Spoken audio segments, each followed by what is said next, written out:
Pinilahan ng mga motorista ang ilang gasolinahan bago ang big-time oil price hike ngayong araw.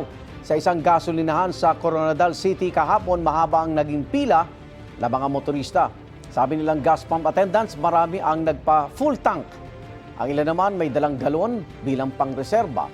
Marami pang motorista rin ang humabol sa pagpapakarga ng produktong petrolyo sa ilang gasolinahan sa Lipa, Batangas. Lalo na kagabi, marami rin daw ang nagpa-full tank.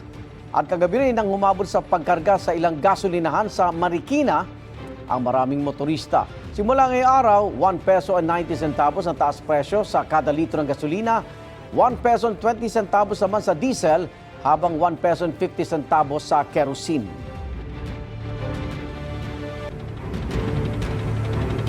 Igan, mauna ka sa mga balita, mag-subscribe na sa GMA Integrated News sa YouTube para sa iba't ibang ulat sa ating bansa.